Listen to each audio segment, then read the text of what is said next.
morning. Good morning. Praise God. Hallelujah. The title of God's message for today, this is my earnest prayer to each one of us. And as we often heard, Lord teach us to pray. That's the title of God's message. How many of you want us to pray? Through prayer, as far as the Bible is concerned, is more than just talking to God. Yes, we talk to God, or we pray with God, and we listen from God. That's prayer. But for me, prayer is more than that, as we often heard here. That prayer is where heavens and earth meet together. For me, just like, it's motivates me to pray, because that's where heavens and earth meet together. Or where God, the Creator, meets His creation. Amen. Or to become more specific, is where the Father meets and wants to bless His children. Wow, for me, just like, Lord, thank you for that revelation, because it motivates me to pray. Hallelujah. And the title of this message for today, Lord, teach us to pray. Or you can say, Lord, teach me and help me to pray. Okay, and let's read Matthew chapter, Brother Matt, okay. Matthew chapter 21, verse 12. Matthew chapter 21, verse 12. It tells us here, and Jesus entered the temple area and drove out all those who were selling and buying on the temple grounds. And he overturned the tables of the money changers and the seats of those who were selling doves.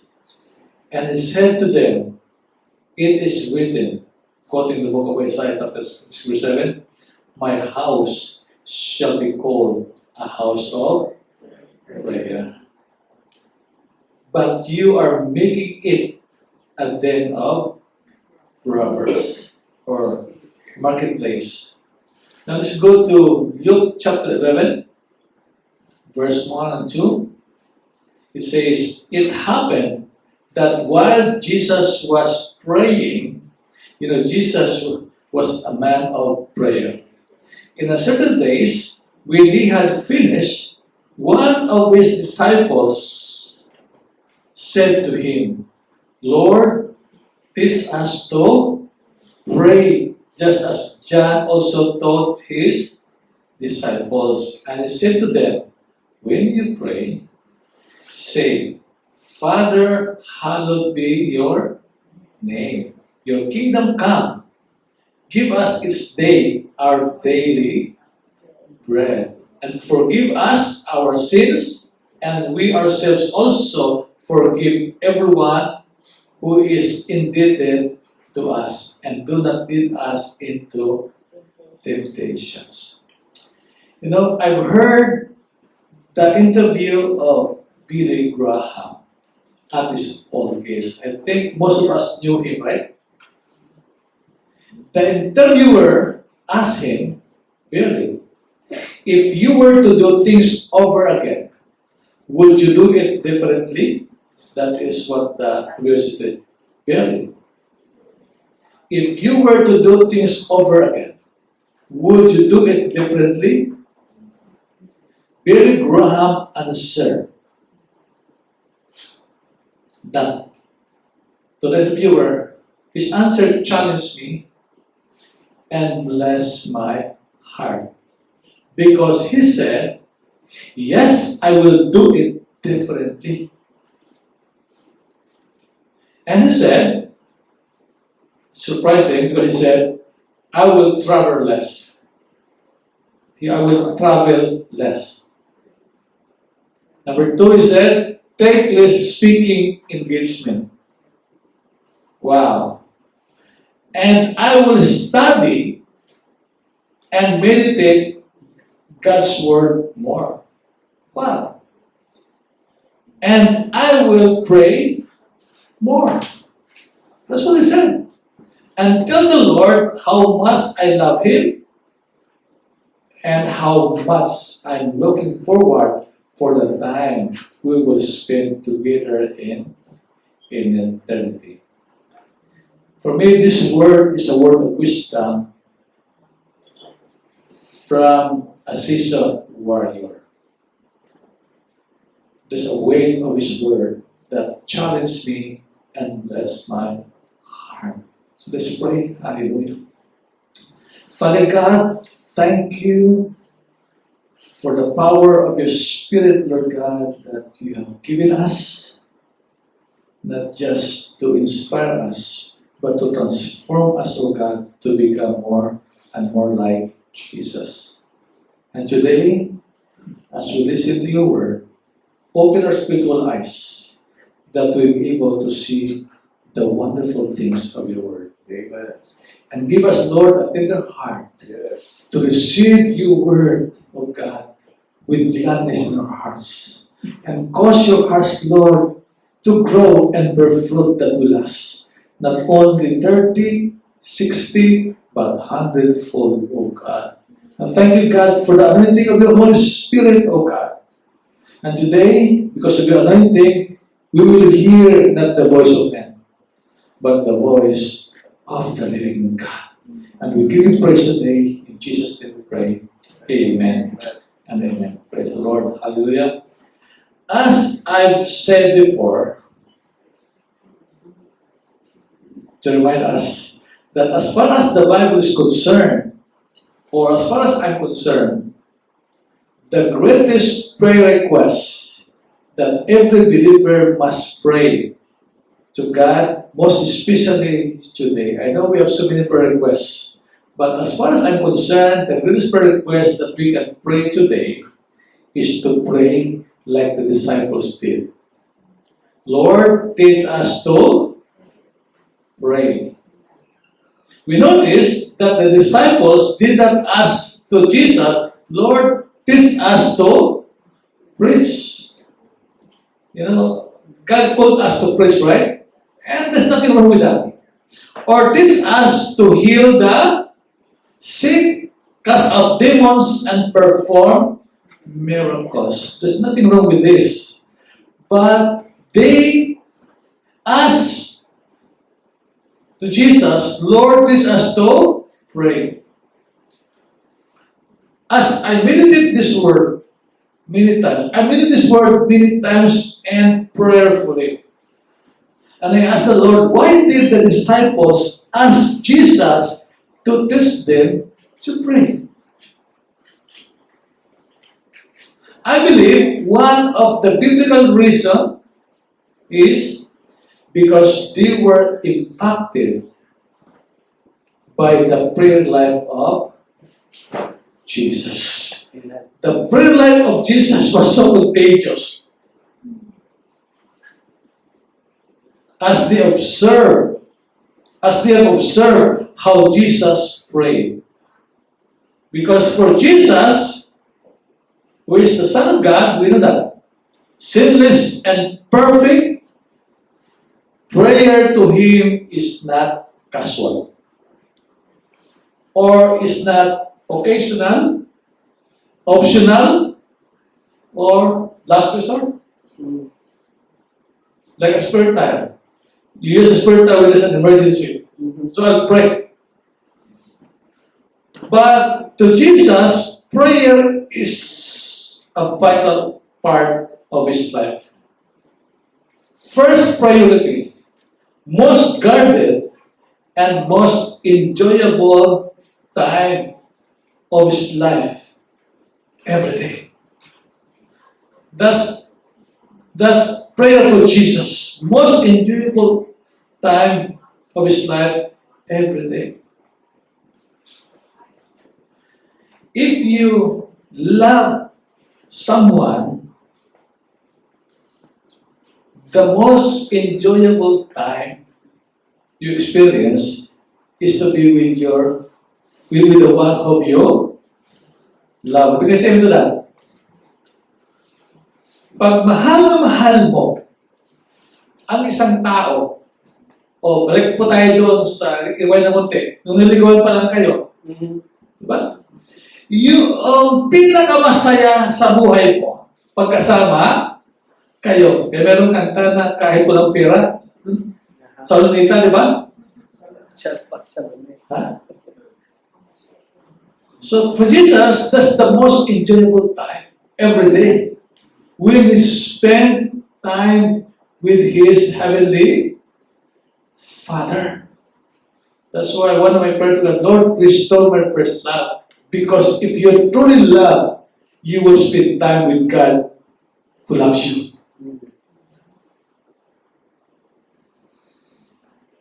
That's why in Mark chapter 1, verse 35, the Bible says, while the disciples were sleeping, that's their favorite part, and also resting, which Jesus said, the flesh is willing, but the spirit is willing, but the flesh is weak.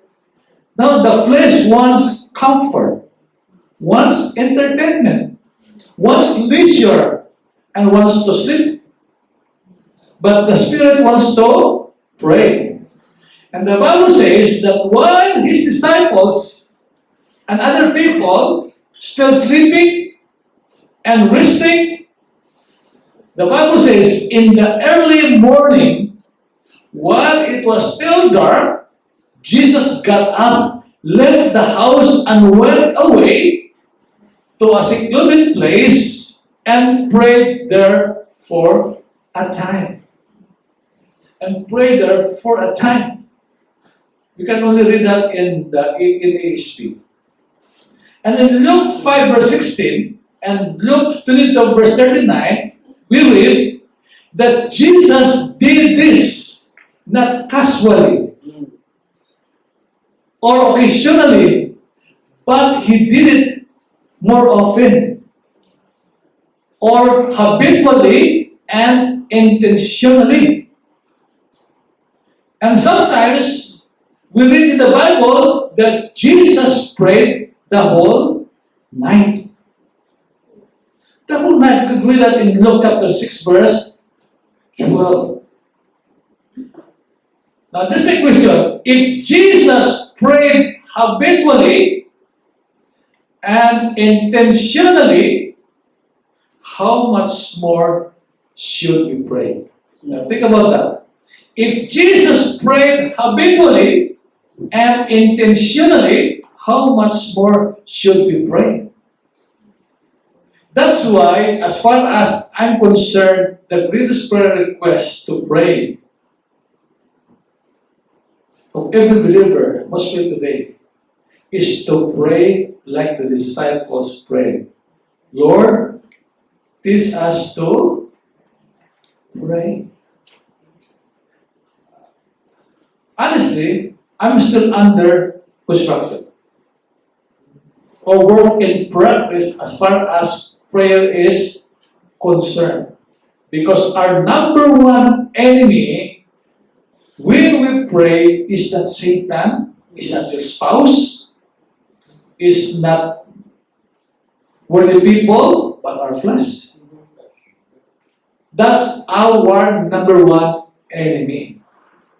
Think about it. Every time we pray, I don't know, but every time I want to pray, my flesh said no. Because my flesh wants to sleep, wants comfort, and wants to be entertained. But my spirit wants to commune with God, wants to have fellowship with God. And in Luke chapter 11, verse 2, the first word that we can notice of Jesus' answer to his disciples is the word when. That's why it's good to read the Bible slowly and prayerfully. the word. He said to them, when you pray. Jesus didn't say, if you pray. But he said, when you pray. And the word when in the Bible, it means what? It's expected. Non-negotiable. That's why prayer for the believers is expected and non-negotiable. Why? Because of its importance. Mahalaga bang panalangin sa buhay ng Kristiyano? Mahalaga. If you want to grow, you want to live, we have to pray. Because in Acts 17 verse 28, the Bible says, in Him we live and move and have our being. Or in God we live and move and have our being or exist. In other words, any person that is disconnected with God because of prayerlessness, he or she is not just become weak or powerless, or as we often heard that a pastor who is not praying is praying, or a church who is not praying also is praying.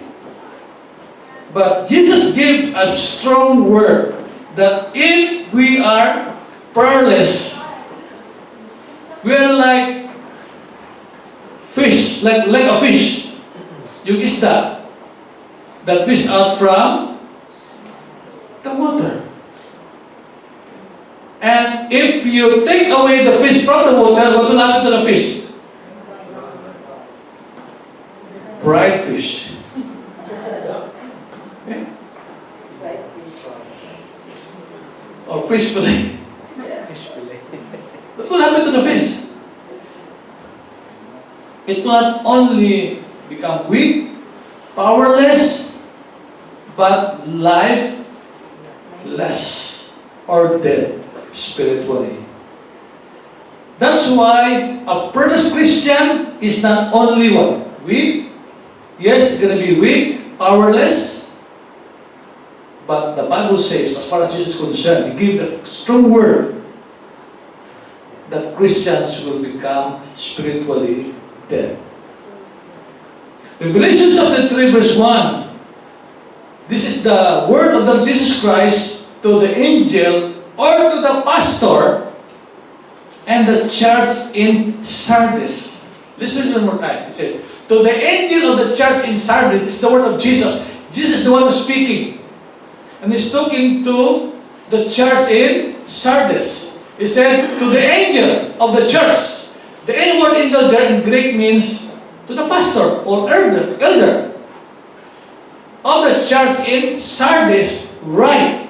He who has the 7 spirits of God and the 7 stars say this, referring to Jesus, I know your deeds. Jesus knows our deeds. Either publicly or privately. And He said, that you have a name, that you are alive, and yet you are what?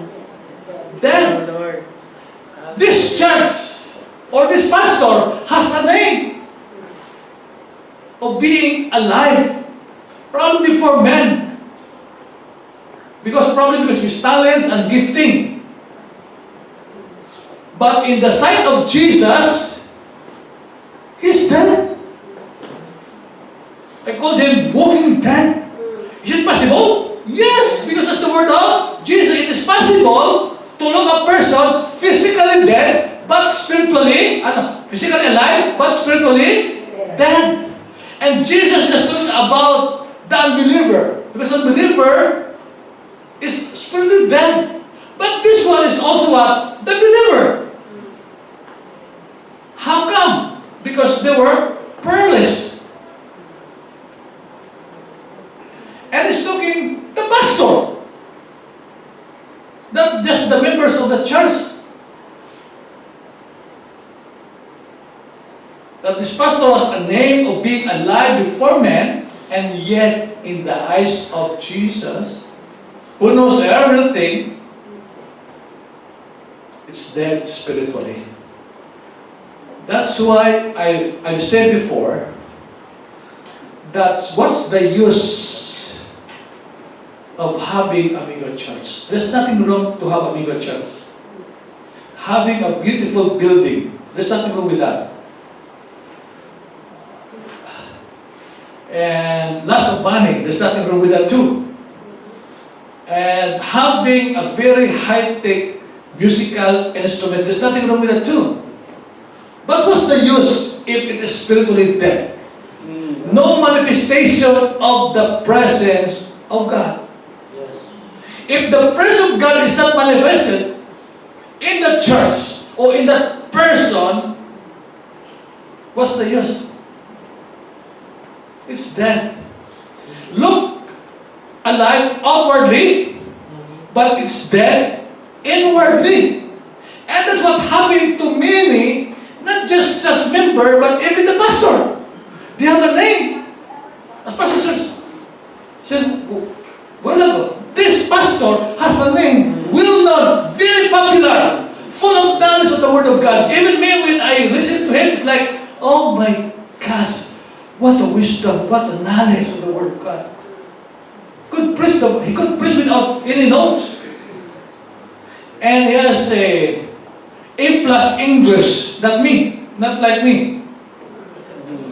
But no manifest praise of God, but he's living spiritually dead before God. But before man, he has a name to become alive. That's why I believe what Ravina said. A sinning man will stop praying. But a praying man will stop sinning. If you are prayerful, you will stop sinning. Why? Because when you pray to God, your Father, God will change you. Amen. God will change you. God will restore you. Not just forgive you, but change you. And make you a person that He wants Him to be. That's why that is one of the greatest blessing of prayer. That God will only change our circumstances, our problems, but He will change you from the inside out. Now, in contrast, the early church in the book of Acts, if you read the book of Acts, they were just simple and ordinary people. And also, no big beautiful buildings.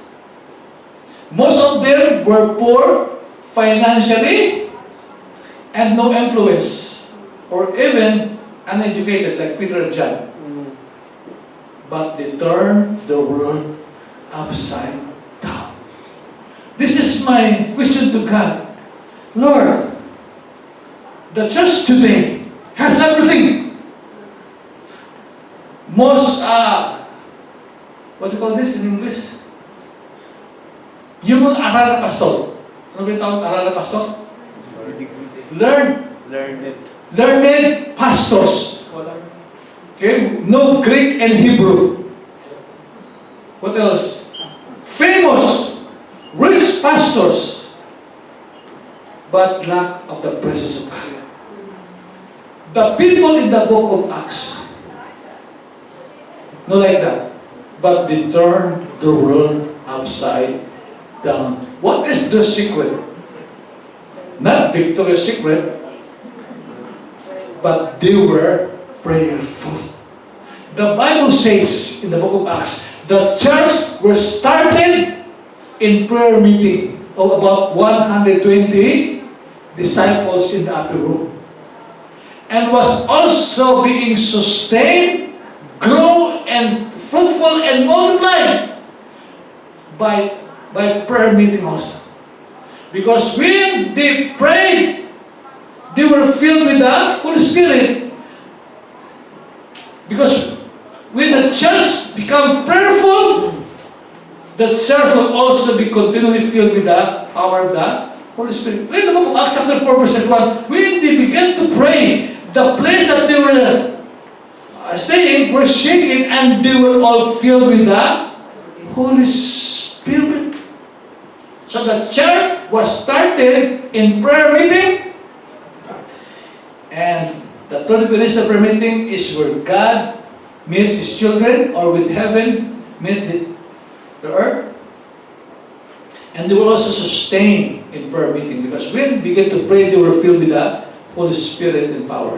And they will became powerful witnesses of Christ wherever they went. No one can stop them. No one could stop them. They were unstoppable, unshakable, and movable. What is the secret? Because they were prayerful. And because they were prayerful, they were continually filled with the Holy Spirit. That's why my prayer for this church, Lord, teach us to pray. Yes. Teach us to pray, Lord. And make the house of the church be known. Not before men, Hallelujah. but before you. That we are Yes, truly Lord. a praying church. Amen. Hallelujah. A praying church will turn the world upside down. Hallelujah.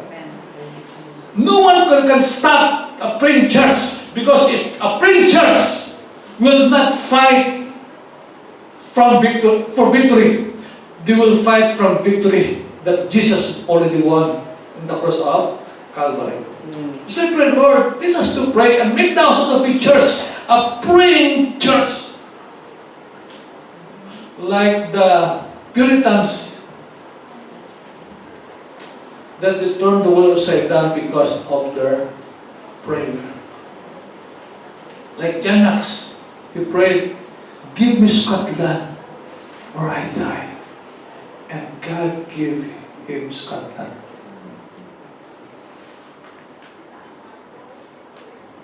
I don't know, but God is able to raise us up. Because this is His will. Hallelujah. This is His will. Yes. So 100%, it's just not a matter of time. Yes. It's not about if, it's when. I know God will have a breakthrough to each one of us. Hallelujah. Individually and as a family, each one of us, God is able to make us a praying man and woman, and a praying church, and a praying family. Because we are not asking against His will. We are asking according to His will. And if we ask according to His will, He will not just hear, but even over answer our prayers. Said, Lord, I know it's only a matter of time. That's why we need to persevere. Because God always answers prayers, but always in three ways. Yes, sometimes no, because it's something better for us, and sometimes wait. And we say, wait, we need to persevere. We need to persevere like Jacob. Lord, I will not let you go unless you bless me. Hallelujah. So today, Lord, give me the grace not to let you go unless you make the house of the church a praying church. Yes, Lord. Because a praying church will bring glory to Jesus.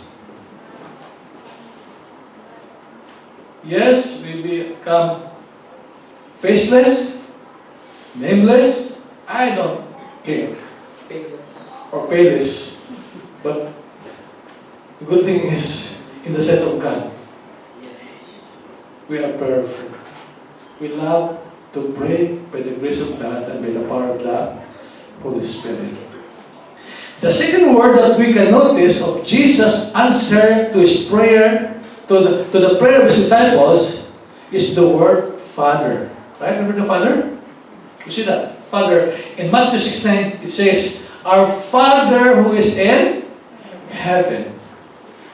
According to the Bible, every person is fearfully and wonderfully made by God according to His image and likeness. Kung tagalogin natin, lahat ng tao ay katakot-takot. Fearfully, di ba? Pero kamangha-mangha, ganda-ganda, di ba? Created by God in His image and likeness. You can see that in Genesis chapter 1, verse 26 to 7, and Psalms 39, verse 13 to 14. But the Bible also says that not everyone is a child of God. Which means that not every person is created, but not every person is a child of God. You can see that in John 8 verse 44. A person can only be a child of God if a person confesses his sins to God. Because the Lord said, if you confess, He is faithful and just to forgive your sin and cleanse you from all your unrighteousness. That's mercy. And also, when you receive Jesus Christ as your Lord and Savior, the Bible says that as many as receive Him, to them He gave the power to become what? Children of God. So question, have you confessed your sins to God? Yes. Do you know that if you confess your sins to Him, He is faithful to forgive you and cleanse you? Yes. Second question, have you ever received Jesus Christ as your Lord and Savior? Yes. You see, yes, then you are a child of God. And if you are a child of God, according to Galatians 4:6, God will send forth the Spirit of His Son to cry out what? Abba, Father. The word Abba means daddy. In Tagalog, tatay. Now you can call God as not just your creator, but your Father. Wow! What a promise that when you confess your sins, He will forgive you, and not just forgive you, but He will cleanse you. Amen. And when you receive Jesus Christ, He will make you what? His own son. Wow! Or daughter of God. And when you become His own son or daughter, He will send the Spirit of His Son into our hearts, and what? So that we can cry out, Abba, Father. That is relational. In the Old Testament, kasi Yahweh, Adonai. But in the New Testament, God revealed Himself to be our Father because of the Lord Jesus Christ. So when you accept Jesus Christ as your Savior, God will make you His own children and will give you the Spirit of His Son so that in your heart, so that you can cry out, Abba, Father. Now you are a child of God. Now you can call God Abba, Father. And the first prayer to pray to our Father in heaven, as we notice in Luke chapter 11 verse 2, is to say what? Hallowed be your name. What does it mean? Listen, when you pray, say, Hallowed be your name. Or holy is your name. Okay? To hallow the name of God, our Father, means to worship Him,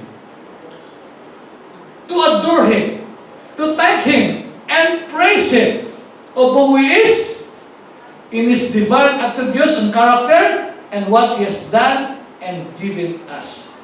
This is the first and highest part of our prayer.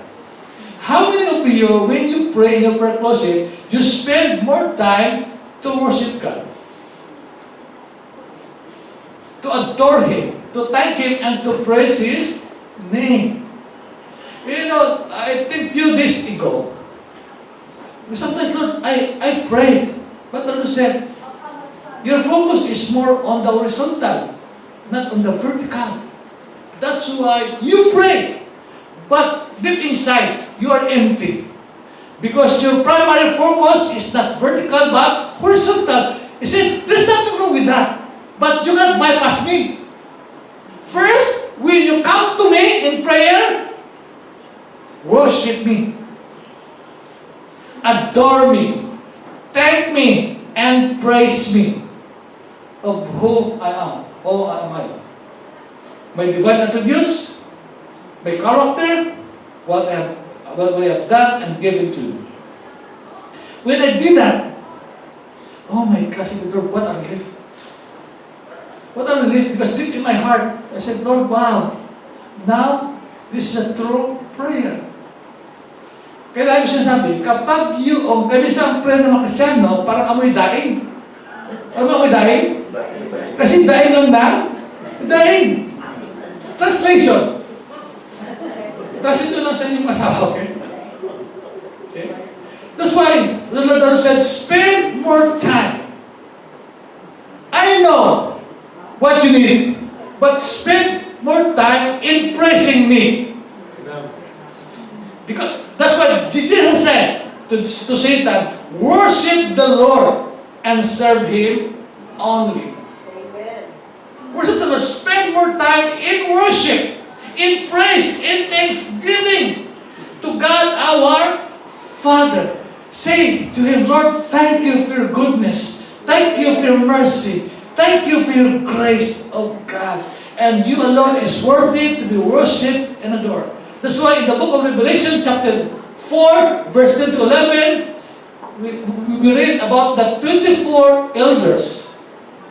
I asked the Lord, who are these 24 elders? 24 is referring to the whole church around the world. And what they did is casting their crowns to the one who sits on the throne and saying, worthy are you, O our Lord, to receive glory, honor, and power, for you created all things, and because of your will, we exist and were created. So spend more time in worship to the Lord. Psalms 100, verse 4 to 5. This is the favorite part of the music team. He said, always said, enter His gates with what? Thanksgiving. And His court with praise. Give thanks to Him and bless His name. But oftentimes, when we enter His gates, we enter His gates with what? Complaining, murmuring. Rather than enter His gates with what? With thanksgiving and His courts with praise. Give thanks to Him and bless His name. Why? Because the Bible says, for the Lord is good, and His mercy is everlasting, and His faithfulness is to all generations. God is good all the time. That's the favorite part of Brother Boy and Brother Joseph. When you told them, God is good, they always say, all the time.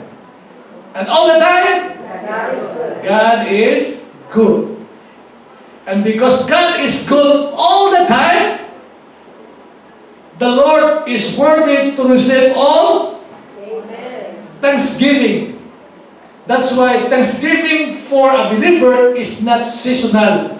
It's called thanksgiving. Every day we have the reason to give thanks to God. I'm going to say to that because all things work together for good to those who love God and to those who are called according to His purpose. Every day we have the reason to praise the Lord. And through worship and praise to God, it's not just after the victory. But praise Him, thank Him, and worship Him in all circumstances. Like Jehoshaphat. You Jehoshaphat? Yes. They praise God not after the victory, but before the victory. That's why for me, the best time to praise the Lord and to give Him thanks, not when there is victory, before victory.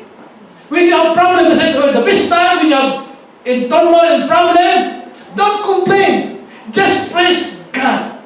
And the Bible says, when they began to sing and praise God, God gave them what? Victory. I've heard what they would say. People today, they sang a right song in the wrong side. Ano ibig sabihin nun? Tama ang kinakanta, but in the wrong side. What is that? But through worship to God, our Father, we will not only praise Him in good times, most especially in bad times. If you want to experience breakthrough, victory, true victory that comes from God, praise Him in bad times. That instead of questioning God, why me, Lord? Because probably the Lord said, why not? Begin to praise the Lord. Follow the example of Jehoshaphat. That's why for me now, the Lord taught me that, okay, when you are in the midst of problem, just begin to praise me and thank me. Yes. Then I will give you victory. Yes. God will give us victory. So right now, when you have a problem with your spouse, don't pray, Lord, kunin mo na siya. She is my wife, oh God. Don't say that. Okay? Because God will not answer your prayers. Begin to praise the Lord. Thank you for my spouse. Right now, meron isang soy sauce or toyo. But because of your goodness and your mercy of God, you are able to transform him. Because you promised that when we come to thank you, you will change me and you will change my circumstances. Probably hindi na surprised. How come I have toyo but you still love me? Because when you pray the blessing, God will change you first before your circumstances. But when God needs you to change you first, then it will change your circumstances. That's why probably you're supposed to be surprised. What happened to you? Ano nakain mo? Nakain ko ngayon ng Panginoon. Okay? So praise the Lord. Say to God, Lord, thank you for my spouse. Lord, indeed, my spouse is a suitable helpmate, not a troublemaker. Say that to the Lord. Probably, kaya ngayon, hindi ka na kasi puro ka na complete sa asawa mo eh. Baguhin mo kaya, Lord, change me.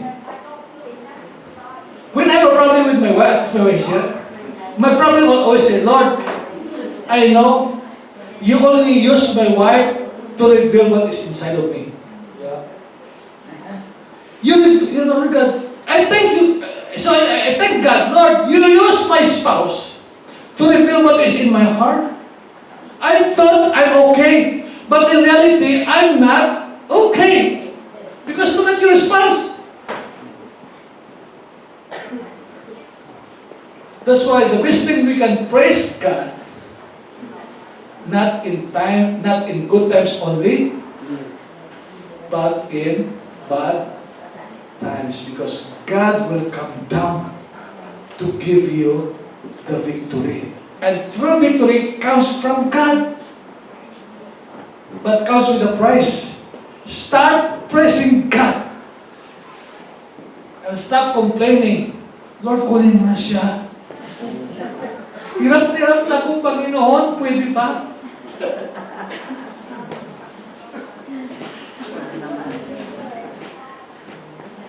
Now, in Acts chapter 13, that's why we have to spend this one. Because in Acts 13, the Bible tells us, when the early church ministered unto the Lord with fasting, it occurred the greatest missionary movement. That's why we are also called to fast. But as we fast, don't just fast. Okay? Without prayer. Without ministering to the Lord, because ang tawag during the fasting, diet. So when you fast, incorporate always with praise and worship. And the Bible says, we can see in the book of Acts, that it occurs the greatest missionary movement in the history of the church, because Paul and Barnabas were being separated by the Holy Spirit to go to the Gentiles. And we are one of the product of their missionary journey. That's why our primary ministry is vertical. That's why I always say, Father D, that worship is a lifestyle. It should be a lifestyle. Don't separate worship with your work. That you only worship God on Sunday. But what about every day? We are called to worship God every day, and whatever we do, we should do it as an act of worship. The Bible says that whatever you do it all for the glory of God. Yung mga Hudyo, usapan mo kanina umaga, ni Mrs., Yung mga Jewish people, they don't separate yung work nila at saka yung lifestyle nila. Every day they live a life of worship. Kaya malaman mo yung mga Hudyo talaga, sa dami pala malaman mo na. That's why worship is a lifestyle. By giving, not only giving Him a song, but our life to Him. Lord, I offer my life to You because everything that I am, everything that I have belongs to You. Because it comes from You. And that's what happened in Acts chapter 13. We began to listen to the Lord. So spend more time. When you pray in your prayer closet, spend more time in what? In worship. In praising to God. Lord, thank You. Thank You. Yes. I praise You, Lord God. Hallelujah. Every day, live a life of worship. Isasawa mo, Lord, may tuyo siya. Salamat sa tuyo. Dahil kapag may tuyo, pag may pinulista ako, salamat Panginoon. Hallelujah. Thank You, God. Hallelujah. We could say that because when you pray, heaven will meet earth. God will come down and manifest His presence. And He will transform you first and foremost. My second category in prayer, because right now I put in three categories. First, vertical, then horizontal. It's called intercession, which is praying for others. Like praying for the church, praying for the missions, our family, or praying for one another. But this one is just secondary. Just must be an outflow or overflow with our intimacy with the Lord. Because when I focus most of the time on the horizontal, I get bored and dry and empty. But right now, my primary focus is to praise the Lord.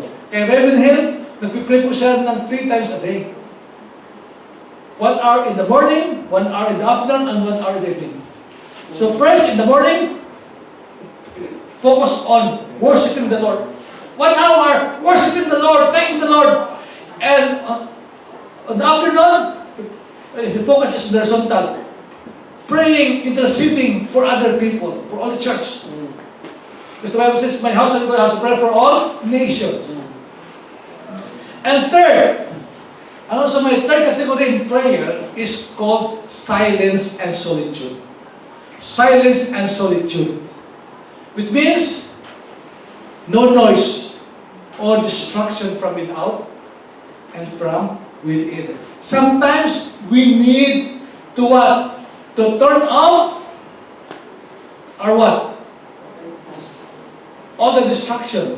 There's a distraction from without and also from distraction from within, so that we can say together with Samuel, speak, Lord, and your servant is listening. That's why when you pray, it's good to leave your cell phone behind. Because the moment you pray, Satan will call you. What are you doing? Okay. Now in 1 Kings chapter 19, we read the story of Elijah. When Elijah was fleeing with Jezebel, the Bible says he was so discouraged.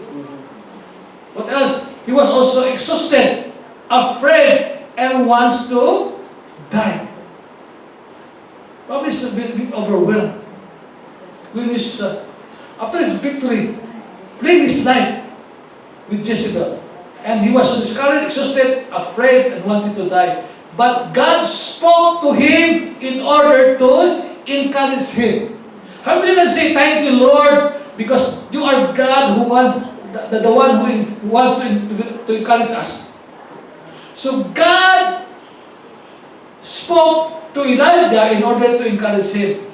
But the Bible says, God did not speak to Elijah in a spectacular way. Like, through the fire, strong wind, earthquake. Hindi doon, sabi doon, but the Lord spoke to him to what? To to a still, small voice. Kung maingay sa palibot mo, marinig mo kayo? Hindi. That's why we need to be still.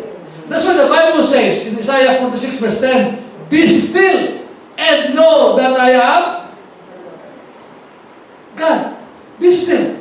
So sometimes, stop talking and stop and close all the distraction. Turn off the television, turn off your cell phone, and turn off all the entertainment. And say to the Lord, speak, Lord, and your servant is listening. I did that. And the Lord will speak to me through the prompting of the Holy Spirit. And sometimes I just open the Bible and the Lord speak to me. I said, wow, Lord, thank you, God. And even just this morning, and I said to the Lord, can you wake me up because I want to pray? I set my alarm 5 o'clock, but the Lord woke me up 2 o'clock. I said, wow, Lord, it's too early. 2 o'clock. But you told me to wake you up. But for me, my flesh wants to sleep. Because that's what my flesh wants. I want to sleep, my flesh said. I want comfort. Because I'm not being specific to the Lord. I just go to the Lord. Lord, just woke me up. As you did to Jesus. Because can we go there first? In Isaiah chapter 50 verse 4, this is the prophecy about the Lord Jesus Christ. Isaiah 50 verse 4 to 5. The Bible says, Jesus said, the Lord God has given me the tongue of disciples, so that I may know how to sustain the weary. That's my prayer to God. Lord, give me a tongue as a disciple, so that I could sustain the weary. The weary one with a word. That's my prayer to God. Lord, I'm sick and tired just giving hallelujah word to your people. Give me your word, O God, to encourage your people, to sustain the weary, to bless your people. And it says, He awakens me morning by morning. So every morning, God the Father awakens the ear of the Lord Jesus Christ and awakens my ear to listen as a disciple. And verse 5, the Lord has opened my ear and I was not disobedient, nor did I turn back. But for me, sometimes I become disobedient. Lord, I want to sleep more. But the Lord said, okay, you can do that, but you will miss my word. Like this morning. So I woke up because I don't want to miss the word of the Lord. Because when God gives you His word, first you will be encouraged before you can encourage other people. Amen. Yes. You want to be refreshed, revived, and strengthened? Your problem?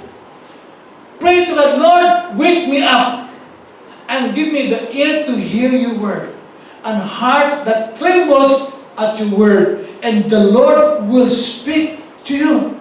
And He will encourage you and you become encouraged. When you go out, you have a word in season and out of season to encourage your brother.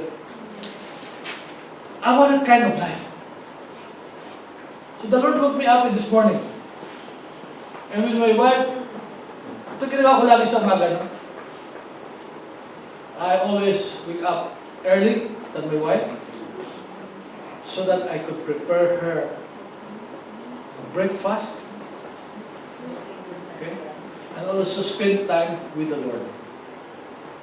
Kaya, you can prepare something for your spouse with a wrong heart. Pero sabaw-sawa na ako doon. Sabi ko, Lord, I want my service to your daughter with gladness of my heart. So wake me up, Lord God. And the Lord wake me up and strengthen me and give me His joy so that when my wife woke up in the morning, I have a joy to serve her. Because the Bible says, serve the Lord with gladness. And as far as the Bible is concerned, it's one. The greatest blessing from God as His answer to our prayers? What do you think? For me, it's not just His hands.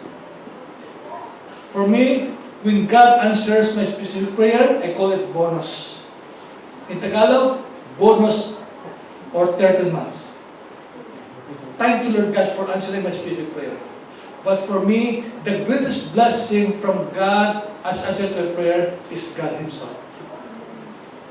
Because if you have God, you have everything. So that's why, Lord, when I pray, thank you, Lord God, for answering my specific prayer to the people whom I pray. But more than anything, Lord, I want more of you. Lord, I want not just your hands.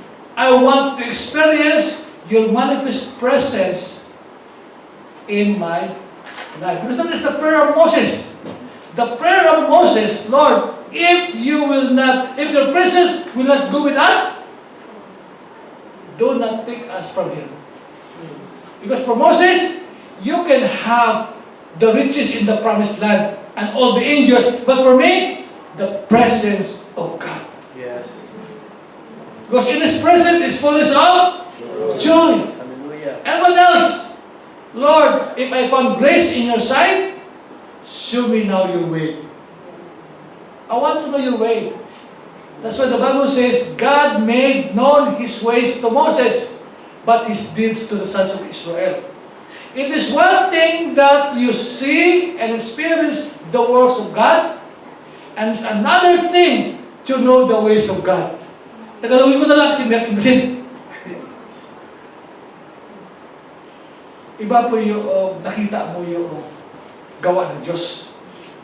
At iba yung nakita mo at alam mo kung bakit ginawa ng Diyos. Yes.